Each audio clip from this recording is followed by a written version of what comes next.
Ngày hiến máu, Blood Donation Day. Hiến máu để giúp người chút ý nghĩa. Mất máu vì tình phụ chẳng đáng đâu. Hồn để trầm luân trong đáy vực sâu. Sao bằng khoáng đạt tình góp muôn phần. Donate blood to help others with a little meaning. Losing blood because of unfaithfulness is not worth it. Letting your soul sink into the abyss.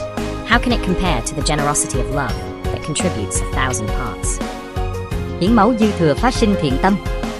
Cho và nhận sẽ nhân lên hạnh phúc. Việc bình thường phải kịp thời đúng lúc. Dẫu là nhỏ thì cũng cần nên làm. Donating excess blood generates goodwill. Giving and receiving will multiply happiness.